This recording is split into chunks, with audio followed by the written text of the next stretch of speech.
banyak orang yang gelisah dan kemudian disuarakan oleh Panji. Nah, kegelisahan ini nggak akan hilang dengan cara Panji dipidanakan. Jika semua elit, ini elit, di PBNU pun ada elitnya. Hanya elit PBNU yang menikmati hasil tambang. Ini kata-kata Pak Luhut. Dan saya sudah minta izin, boleh saya kutip ya Pak? Gitu. Boleh, kata dia. Oke, gitu saya ceritakan. Cuma memang ada 2 menteri yang sangat aktif melakukan lobby-lobby agar 2 ormas besar ini menerima tambang. Mbak Yeni kayak boleh inisialnya B dan P.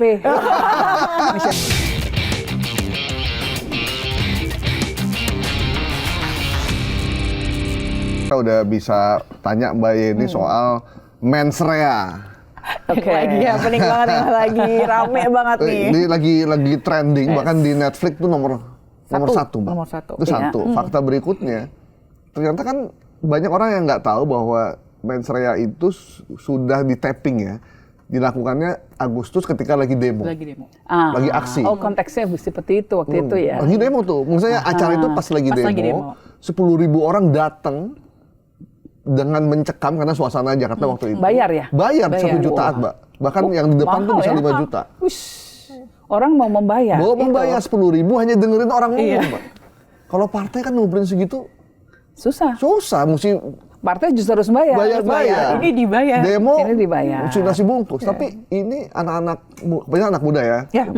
Mostly termasuk teman-teman anak saya juga pada datang. Dia datang cuma mau dengerin seolah-olah tuh keresahan mereka disampaikan oleh Panji. Bagaimana Mbak melihat itu? Ini kalau yang di luar itu kan sudah macam-macam ya. Apalagi kalau dikaitkan dengan pelaporan ke polisi segala macam. Ini kasusnya yang mana? Saya menonton mensrea juga cuma sepotong-sepotong ya. Nah, tetapi bahwa apalagi kalau melihat konteksnya seperti itu, yang Mas Gali jelaskan tadi, kita bisa melihat bahwa justru di sini banyak orang yang gelisah dan kemudian disuarakan oleh Panji. Nah, kegelisahan ini nggak akan hilang dengan cara Panji dipidanakan. Kegelisahan ini akan makin tambah-tambah lagi. Nah, cara menghadapinya harus bijaksana. Kalau kita ngadepin anak kita lagi ngamuk, anak kita ngamuk malah dimarahin, tambah ngamuk. Tapi kalau ditenangkan dan katakan, oke, aku ngerti perasaan kamu lagi marah ya? Oke, kamu lagi marah, aku ngerti, nanti kalau kamu sudah tenang kita ngobrol ya. Itu mungkin bisa lebih tenang, anaknya langsung turun kan? Begitu lagi ngamuk, terus kemudian tambah disudutkan, ini bisa ngamuk lagi kalau caranya kayak gini. Nah, jadi menurut saya sih kita semua harus berbesar hati. Ya, menangkap kegelisahan di masyarakat. Kita dengarkan. Karena hakikat dari penguasa juga harus mau mendengarkan apa yang menjadi keresahan masyarakat. Nah, jadi kalau komedi itu dibutuhkan untuk menjaga kewarasan bangsa. Kalau nggak ada komedi, maka kering banget ini bangsa. Kalau nggak ada komedi, nggak ada komedo. Susah dong, jerawatan dong. Tapi kan dia juga dilaporin kan sama kelompok pemuda yang mengaku pemuda NU dan Muhammadiyah. Benar nggak sih Mbak, dia tuh udah bagian dari NU atau bukan sebenarnya? Saya secara pribadi nggak pernah kenal. Dan yang kedua, setahu saya, kedua organisasi besar ini berdasarkan dari pernyataan resmi dari pengurus pusat ya. Saya bukan pengurus di PB-nya ya, saya pengurus badan. Nah, berdasarkan dari kedua pernyataan resmi ini dikatakan bahwa mereka tidak mewakili organisasi. Nggak kenal, Mbak? Nggak kenal. Padahal belakangnya namanya Wahid loh. Banyak bisa saudaranya Nur Wahid sama Nur Wahid, banyak gitu. Belakangnya namanya Wahid. Mungkin dia dipilih. Nih aja. Oh iya, ada Wahid-Wahidnya. Boleh juga itu ya. Dipilih. Kuncinya dipilih. Jangan. Ya. Nah, tapi Mbak, kalau soal ininya, soal materi lawakannya yang dianggap menyudutkan, gimana Mbak? Mbak Inaya juga kalau stand up gitu, itu ini juga loh Mbak, bikin orang gila juga nih orang gitu. Nyentil juga gitu ya. Kalau yang khusus sama NU ya, kalau saya dengar ini semuanya kan saya tahunya dari media juga ya. Jadi dakwaannya adalah menghina kedua organisasi ini karena berkaitan dengan tambang. Nah, soal NU Muhammadiyah menerima tambang itu kan dia fakta. Fakta yang harus dihadapi konsekuensinya bahwa kemudian banyak orang yang akan mempertanyakan keputusan itu.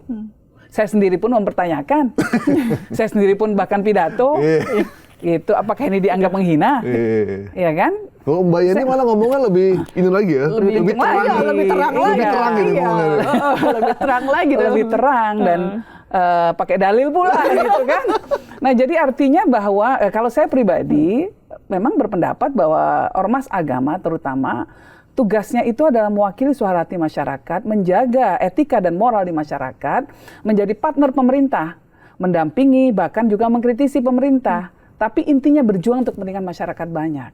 Ketika menerima tambang dari pemerintah, ada potensi mereka akan terkooptasi. Suaranya jadi hilang, nggak bisa kritis lagi. Nah, kalau sudah hilang kekritisannya, reputasi dan kredibilitas akan hilang. Apakah kedua ormas ini bisa bersikap kritis kalau ada perusahaan-perusahaan, baik swasta maupun yang pemerintah, melakukan perusahaan lingkungan, perusahaan tambang? Kalau dulu bisa, sekarang bisa nggak? Padahal ini yang jauh lebih berharga. Ya, jadi 10 tahun, 20 tahun dari sekarang, orang akan mengingat ke belakang loh, begitu lihat ada kerusakan lingkungan begitu besar. Orang akan tanya, itu dulu siapa sih? Zaman NU zaman siapa sih yang nerima tambang? Kacau. Iya. Itu kan berat. Itu masih bisa dibalikin nggak sih? Iya, masih bisa balikin nggak sih, Mbak? Menurut saya lebih baik dikembaliin aja deh. Nggak usah ngelola tambang. Mengelola saja hal-hal yang memang punya kaitan dengan kita.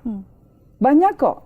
Kalau misalnya pemerintah mau nyumbang, boleh nggak sih? Boleh. Karena pemerintah banyak menyumbang pada organisasi, pada kegiatan-kegiatan masyarakat, biasa itu. Apalagi NU dan Muhammadiyah mewakili jutaan. Dan uangnya juga uang rakyat kan, bukan uangnya uang juga pemerintah. Uang rakyat, asal dikelola dengan baik. Misalnya tuh bangun gedung sekolah, bangun gedung rumah ibadah, universitas, rumah sakit. Yang lebih diperlukan banyak itu boleh masyarakat. Kan? Itu tetap bisa mendatangkan keuntungan. Tanpa harus punya tambang. Tanpa harus punya tambang. Dan itu sesuatu yang memang kita cukup punya kemampuan untuk melakukan itu. Nah, menurut saya seharusnya begitu. Nah, kalau sudah tambang, ya itu tadi potensinya lebih besar. Mudaratnya lebih besar nih. Kerusakannya nih jauh lebih besar dibandingkan dengan keuntungan yang didapat. Apalagi kalau soal tambang itu di mana-mana di seluruh dunia, ya. Tambang ini barang panas. Tambang, komoditas alam, mineral, dan lain sebagainya. Ini bisa bikin orang jadi nggak berpikir lurus kira-kira. Coba nggak usah jauh-jauh Presiden Trump. Bisa memenjarakan, bisa menangkap presiden berdaulat dari sebuah negara lain. Presiden negara lain, negara yang berdaulat dari kamar tidurnya. Iya. Hanya gara-gara apa? Kayaknya gara-gara minyak. Sekarang mau invasi Greenland. Ya, hanya gara-gara apa? Gara-gara minyak. Semuanya gara-gara itu tadi mineral, gara-gara tambang. Orang jadi nggak berpikir kritis. Nah, kalau sudah seperti itu, kan bahaya, lebih bahaya lagi. Lalu siapa yang menemani masyarakat?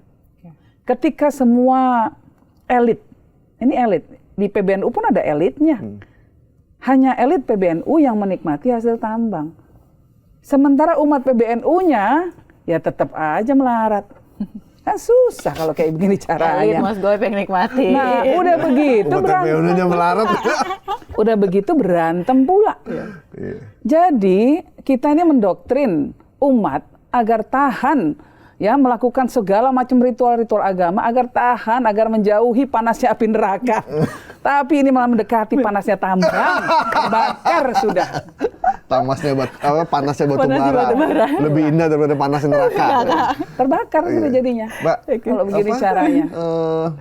Sebenarnya kan waktu itu Mbak sempat kasih statement soal bahwa ada menteri yang memang memaksa dan Pak Luhut yang justru melarang. Menolak ya. Itu memang begitu, Mbak? Iya, Pak Luhut cerita ke saya. Tujuannya memang ingin pengaruh atau gimana, Mbak? Betul. Jadi Pak Luhut telepon saya. Waktu ada geger-geger di NU. Saya emang udah bilang ya dari dulu. Bahwa nggak usah lah ormas ngambil tambang. Saya ini orang tambang, saya tahu susahnya. Ini kata-kata Pak Luhut. Dan saya sudah minta izin, boleh saya kutip ya Pak? Gitu. Boleh, kata dia. Oke, gitu saya ceritakan. Cuma memang ada 2 menteri yang sangat aktif.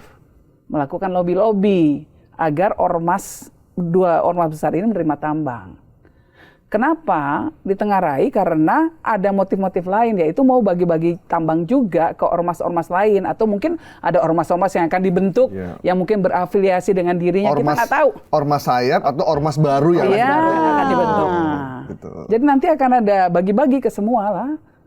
Gitu, bukan ke semua lah ya, ke elit, lagi ke elit. Biar nggak kelihatan terlampau mencolok. Iya. Jadi kan ormas yang udah ada ormas besar betul. ini. Oke. Dua ormas besar menjadi. Bu Mayani Mayani kayak boleh inisialnya B dan P. Inisial aja ya. Inisialnya B dan P ya. Siapa tuh? Bisa Budi, bisa. B itu Bang. P itu Pak.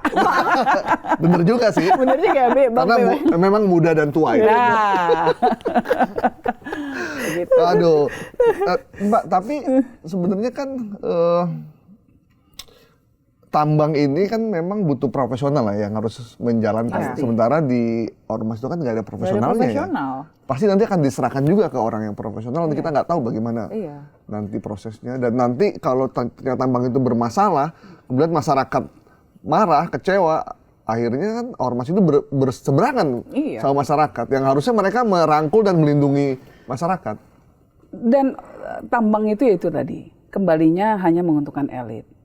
Nanti itu untungnya belum tentu sebesar-besarnya untuk kepentingan umat atau kepentingan organisasinya. Ada production cost yang nanti akan ditinggi-tinggiin, dibesar-besarin, supaya nanti profitnya kecil saja. Nah, ini banyak sekali lah dalam dunia perbisnisan hal-hal yang semacam ini yang kemudian akan mungkin membuat kira-kira nih untung untuk ormas saya juga nggak seberapa.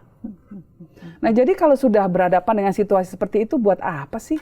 Kalau buat saya seperti itu, karena ada jauh lebih banyak, yaitu tadi kerusakan, potensi kerusakan, mudarat, hal-hal yang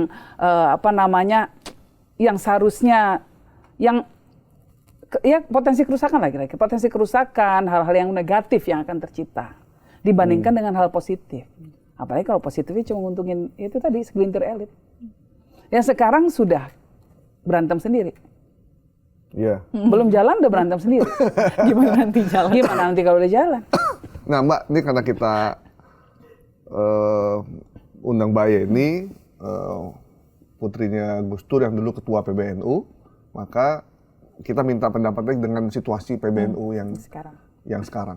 Jadi tiba-tiba Rois Am melakukan pemecatan, kemudian ada perlawanan, kemudian muktamar, dan kita belum tahu nih ke depannya mau kayak apa gitu, dan masyarakat menyaksikan aja apa yang akan terjadi dengan PBNU. Bahkan ada yang bilang kok PBNU jadi kayak partai politik ya. Ketuanya itu berebutan jadinya. Gimana, Mbak?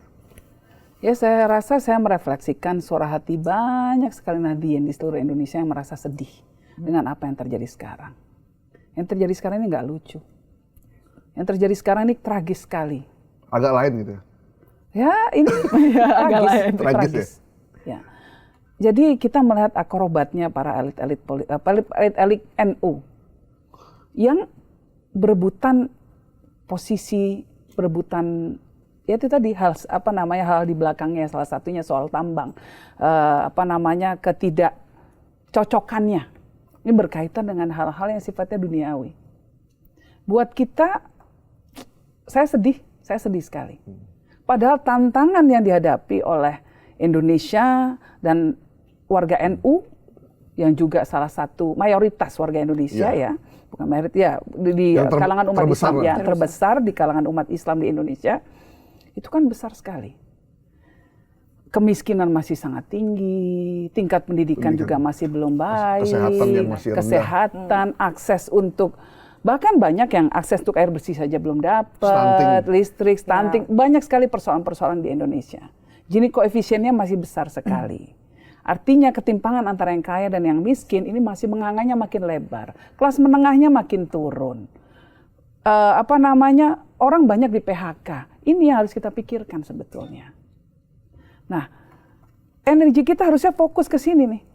Mengingatkan pemerintah kalau bisa tolong lakukan proses industrialisasi yang berdasarkan kepada labor intensive industry. Jadi ya industri yang berbasis kepada penciptaan lapangan pekerjaan, bukan capital intensive industry. Jadi bukan industri yang modalnya gede kayak misalnya bikin refinery, bikin pabrik nikel dan lain sebagainya.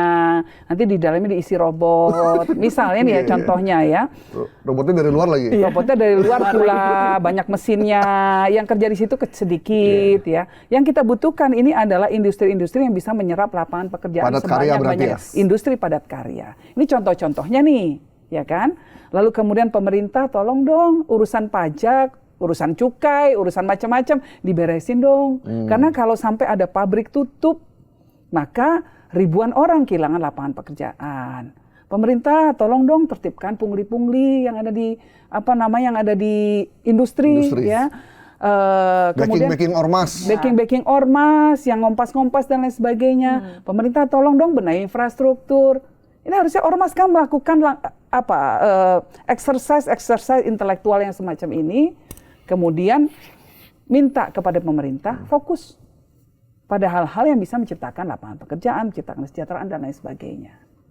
Nah, tapi jangan energi habis hanya untuk rebutan soal tambang, soal posisi, karena kalau sudah ada posisi di PBNU nanti bisa jadi menteri, di kabinet. Aduh. Jadi kebayangannya akhirnya untuk kepentingan pribadi ya, Mbak? Kepentingan pribadi. Tapi kalau ngelihat kasus atau kondisi yang sekarang, menurut Mbak ini apa yang dibutuhkan NU sekarang untuk memperbaiki segala situasinya? Kan mau muktamar ya kalau nggak salah. Iya, muktamar juga. Ya. Otoritas moral. Ya, kepemimpinan ke depan yang berdasarkan etika dan moral yang tidak ingin menjadikan NU sebagai batu lompatan hanya untuk mendapatkan kekuasaan, hanya mendapatkan jabatan menteri, tambang, dan untuk bisnis dan lain sebagainya. Tapi betul-betul kekuasaan, kalau misalnya ada orang-orang NU yang dipercaya untuk berada di pemerintahan, betul-betul dipakai untuk berjuang bagi kepentingan masyarakat. Mengingatkan pemerintah untuk bersikap adil. Mengingatkan pemerintah agar hukum jangan tajam ke bawah, tumpul ke atas. Ini tugas ormas. Kenapa ormas harus ada di pemerintahan misalnya ya? Ya karena itu. Sebagai penyambung lidahnya umat. Penjaga moral. Penjaga moral dan etika. Nah jangan sampai otoritas moral dari ormas ini ditukar dengan konsesi tambang. Itu berat. Siapa yang jagain moral ntar? Siapa yang jagain? Masa anak-anak umur 19 tahun, 20 tahun, akhirnya demo. Dia mau jaga moral, tapi taunya dia demo. Akhirnya dia melakukan aksi-aksinya turun ke jalan. Karena orang-orang tuanya lagi lupa semua. Kan lucu kalau gini caranya.